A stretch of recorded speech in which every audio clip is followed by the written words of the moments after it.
higher up than center on our page with a circle, I would say the size of maybe a baseball or an orange. That's probably a good size here to make sure that he's going to be even all the way down. I'm going to lock my wrist really and my elbow and use the rotation of my shoulder here to draw my circles. And the more circles you place, the better at drawing circles you become. But it's okay if they're not perfect. His head shape isn't a perfect circle at all. He was built by a couple of toddlers, so he's a little bit funky shaped. I'm going to add in this letter C curve about a third of the way to the right of my circle and a letter U curve about middle. So now that I have these two guidelines here to help me out, I'm going to kind of draw in the rest of his head shape. He's got a pretty long neck here below. It should be about the size of your circle. So I'm going to put a little marker, something to aim for here down at the bottom. Now I can start really constructing his head shape. I'll place this letter C curve here, kind of following that horizontal guideline and just going all the way up here my circle. Now I've gone to the top of my circle because this is just the front of his head. This right here will be like his forehead here. I'll add a diagonal line that goes all the way up to my letter C curve and a horizontal line to flatten out the very top of his head. As this line pulls away from my circle, I'm going to turn it once more and it's going to be another diagonal line. That'll stop at about the bottom of my circle. And it barely grazes the side of it there on the left. Or gosh, on the right.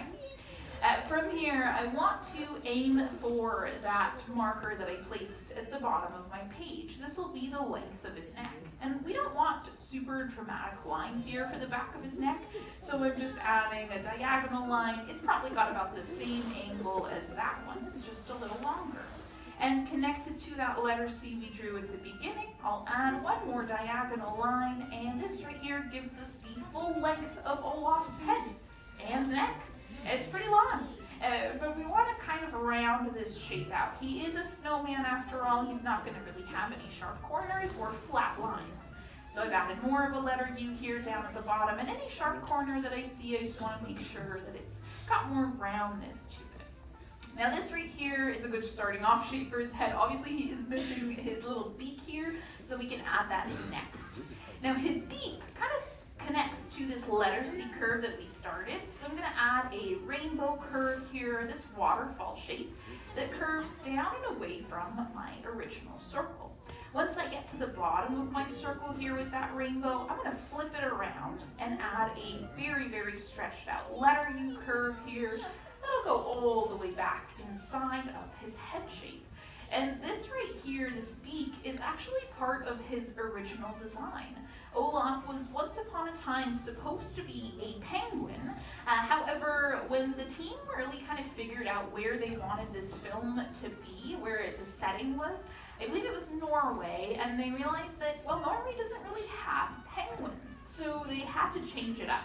And making Olaf a snowman instead of a penguin shows you the relationship of both Anna and Elsa. They built him together when they were young, and they had this really big friendship and bond.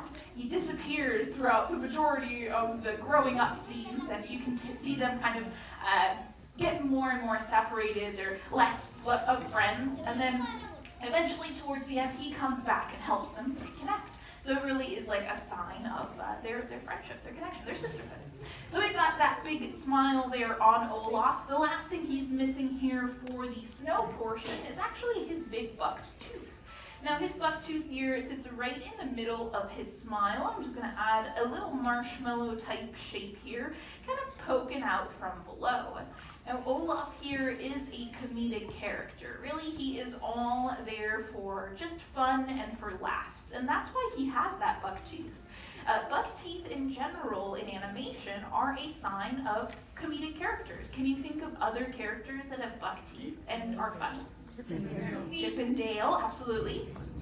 Goofy, that's correct. Mater, yeah, we've got a bunch in Disney, and there's also a bunch that are non-Disney as well. Can you think of some non-Disney ones? He's a little yellow sponge that lives under SpongeBob. the SpongeBob, yeah. He's probably like the most famous bucktooth character, but there's plenty out there. I am going to start locking in my lines here, and when we lock in our lines, we are just picking our favorite lines to darken in. Now this does make them bold and it does make them permanent though, so make sure the lines that you are picking here to darken in are your favorites. If you don't quite have favorites right now, that's okay. You can leave them nice and light, rework them, reshape them with your messy and sketchy lines, and then you can go back in later to darken in again your favorites. I'm only locking in his smile, his tooth, and maybe like the back of his neck as well. I'm leaving everything on top of his beak nice and light, because what sits right here, what overlaps his beak? His nose, yeah, he's got a carrot nose here that we've got to make sure we go back and add.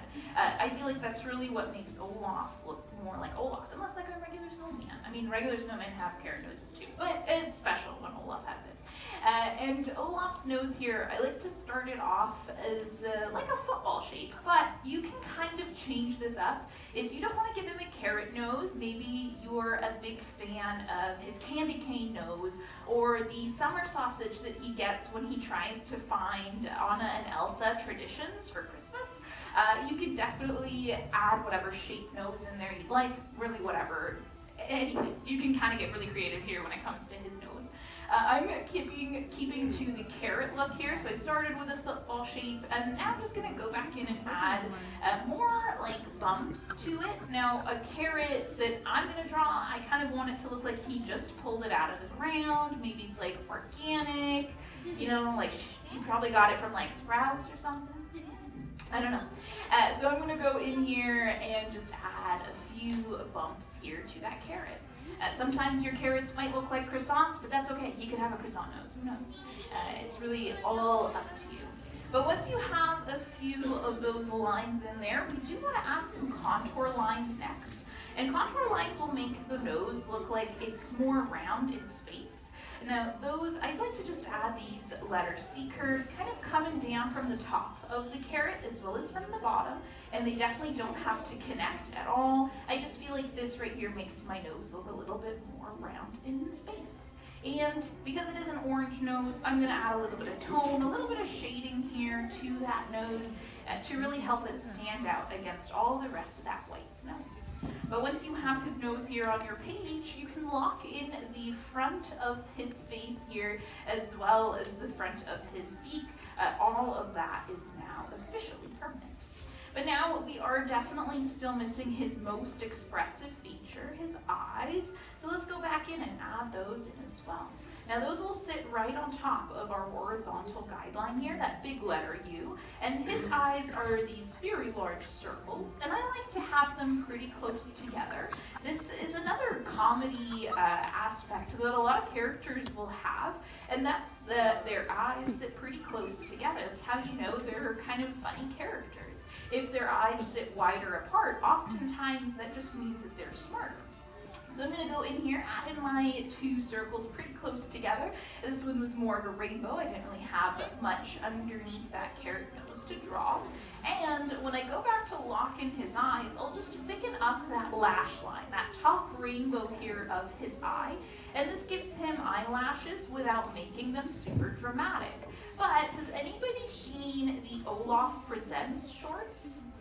Okay, a few of us, hopefully. If you haven't seen them, I recommend taking a look. It's on Disney Plus. They're shorts, only like maybe 2 minutes or so long, and it's Olaf telling different Disney stories from his perspective. He says lots of silly, offhanded things. It's very wild, but sometimes he does wear some funny things, like he wears fake eyelashes to pretend to be Ariel, and I think only Ariel in specific.